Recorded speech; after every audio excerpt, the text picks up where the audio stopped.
Google Stitch is a brand new AI native design workspace that turns a single sentence into complete high fidelity user interface, eliminating the need to stare at your blank Figma canvas ever again. If you want to design website and mobile application through vibe coding and natural language, this is the exact tool you have been waiting for. By the end of this video, you're going to know exactly how to go from a complete blank screen to fully interactive clickable prototype using nothing but your words. So let's dive into it. Head over to Stitch with google.com. So right off the back, we've got this dashboard right here. Let's walk through it. On your left hand side, you have the sidebar where you can see all your projects that you'll be creating in Google Stitch. Then there's the second tab which shows you the projects that have been shared with you. So yes, you can share your projects amongst your team or anyone you'd like. Right in the center, you'll find this prompt box, which is where you'll be explaining and describing the kind of application that you are trying to design. And if you don't have any idea, you can take some inspos from down here. Just tap on any of the project, which will open up the entire design of that, and then you can go right ahead, remix this project, which will create a copy of the same exact project for you. Now, those were the secondary feature. Let's focus on the main feature, which is to create our design. Now, before touching anything, there's a crucial step that you should take. Click on your profile icon over here, then click on Stitch settings. And if you are designing a proprietary product or confidential app idea, you need to turn off this Allow AI Model Training option from here.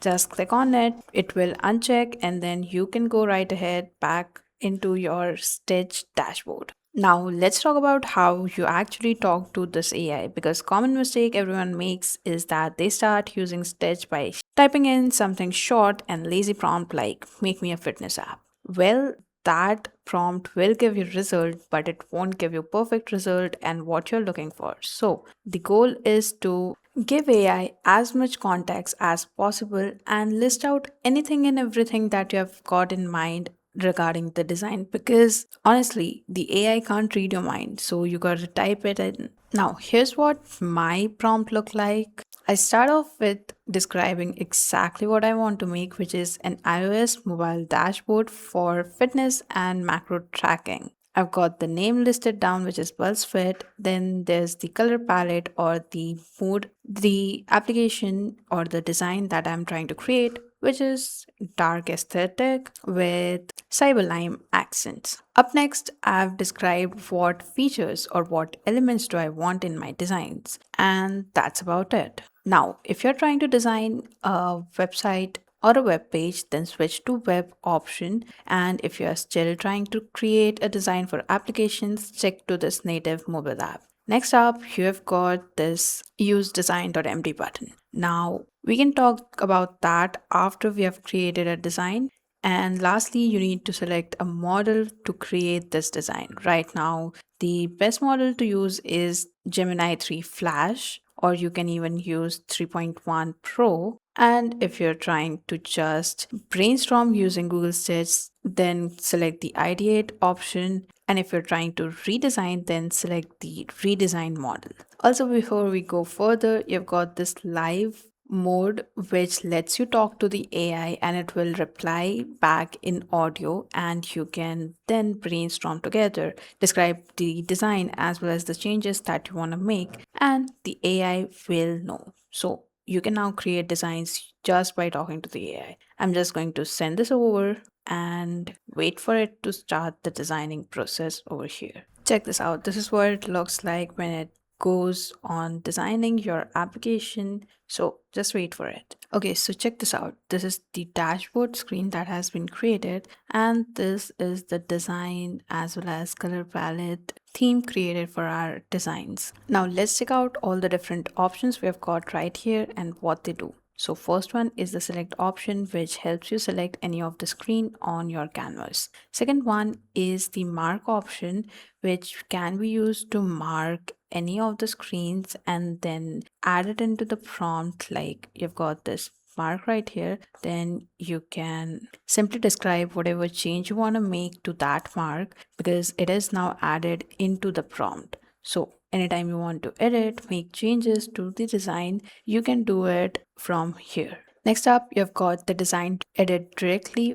So just click on that and all the elements are now selectable. If you click on any of the text, you can go right ahead and edit it like this. And if you select any of the elements, it gives you option to edit that particular element with the AI. So if you click on that button, it will be added into your prompt like this. And just to make sure that you have the proper element, it adds in the element in HTML form because this design is in HTML form. So that's how you select your elements precisely. Up next, you've got the pan option, which lets you move around the canvas because if you have more than one screen, then that's useful. And lastly, this is the upload file option where you can add in a reference image or any sort of file onto your canvas. Those were all the operational tools available in the canvas, but there are different menu and editing option as well. We'll talk about that. First, we need to take a look at this option right here, which is the design.md. Now, there's a list of all the different design presets that are available, and then the design which is custom built for our application. If you click on this edit button, then you can find the theme and the actual design.md file, which can be saved. So if you want a similar theme in another one of your application, you can simply copy paste this and use it as you need. Remember, back in our dashboard, we had the same icon, so that lets us upload a design.md, meaning our designs would stay consistent to the design.md that has been provided. So if you want a consistent kind of design across your application or across your different websites, then you can use your design.md. Now let's actually talk about the screen or the design that has been created. I'm just going to select the design, and here you can see a few different options like generate different variation or animated, etc, etc. But first off, we are going to take a preview.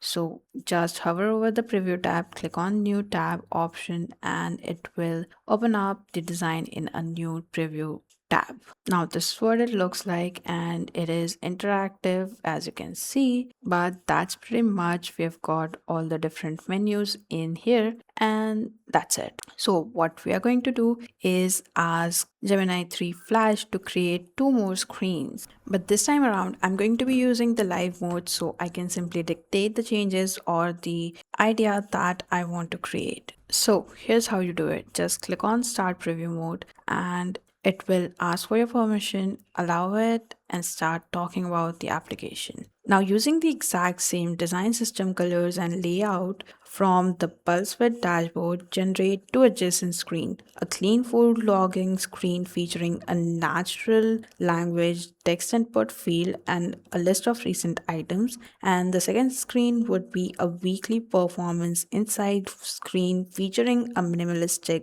bar chart and maybe a styled text box for AI coach recommendations. Creating those new screens for you. As you can see, it has started working on it. Screen looks great with the consistent style, and the weekly performance screen has a killer minimalist bar chart. So as you can see, it has created the other two screens as well as talked back to me once it was done finishing. This is what the food logging screen looks like, and this is the weekly insights screen. So just like that, you can create multiple designs, and for any modification, all you need to do is select the screen that you want to modify, enter in the prompt what you want to change, and you'll have that change. Now let's talk about exporting. All you need to do is select all the different screens that you want to export. Like we have got all these three screens selected.